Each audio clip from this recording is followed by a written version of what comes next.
Dearest viewer. Tonight's story is about trust, the quiet kind. The kind you place in someone when you hand them your rent money and believe that's the end of it. It's about survival in a foreign place, betrayal that arrives taped to your front door, and the strange way life can fall apart. And then, somehow, stitch itself back together.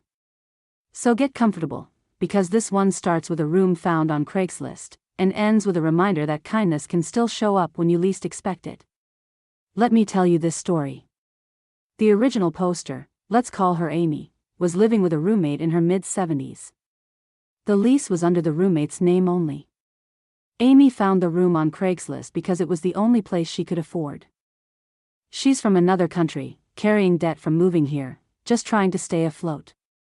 For almost a year, everything seemed fine. She paid rent and utilities directly to her roommate every month because everything was under that woman's name. No drama, no red flags, just quiet coexistence. Until last month. That's when the roommate gambled away the rent money.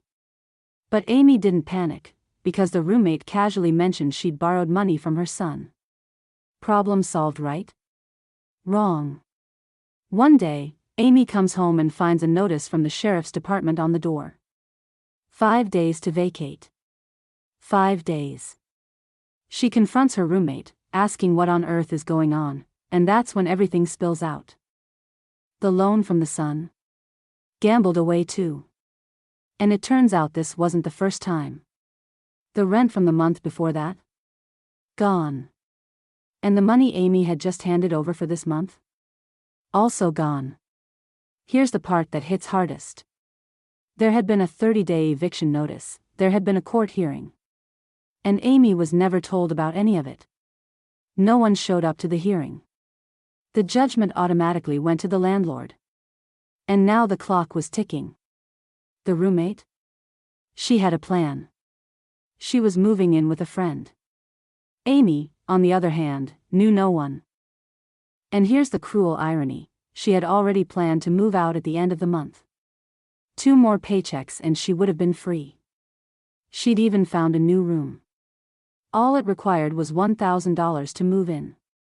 She had $280. No car, no family nearby, 5 days.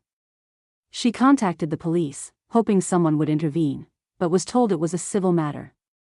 Small claims court, and Amy asks the question that probably echoes in a lot of minds right now. How do you focus on court when you don't even know where you'll sleep next week? This, she says, is my worst nightmare come true.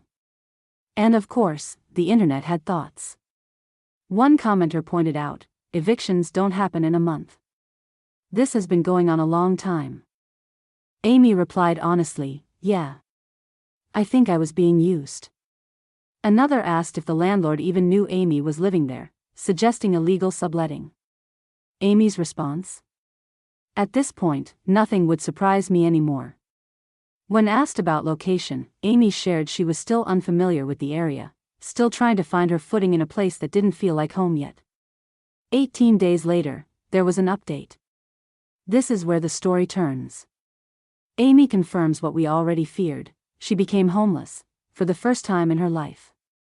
She slept in an unlocked classroom at a nearby university, her belongings lived in a storage unit. It wasn't comfortable, it wasn't safe, but she survived. And in her own words, she acknowledged that others have endured even worse. Then something unexpected happened. Amy works at a nursing home, and she'd grown friendly with the daughter of one of the residents. One day, she finally told her what had happened. Then she said something that probably felt unreal in that moment. I have a room. It's empty. Why don't you move in? You can pay rent after the first week of January. Just like that. A door opened.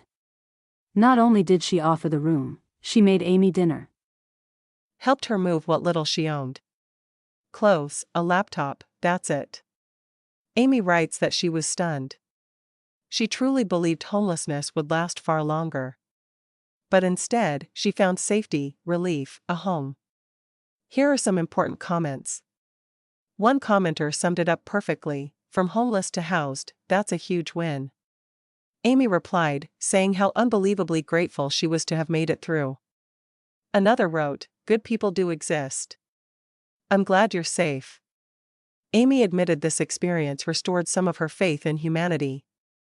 And another commenter added something many of us were thinking, "You did everything right. You paid your rent. I'm so glad this has a happier ending." Amy closed with hope, over the moon about her new place. Determined to move forward. And ready to hold her former roommate accountable. Dearest viewer. This story is a reminder that sometimes doing everything right still isn't enough to protect you from someone else's choices. Trust can be broken quietly. Disaster doesn't always announce itself loudly, it can arrive folded into an envelope on your front door. But it's also a reminder of something else.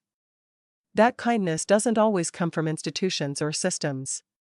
Sometimes it comes from people who simply listen and decide to help. So here's something to ponder tonight. If you were given safety when you needed it most, how would that change the way you offer it to someone else? Until next time, dearest viewer.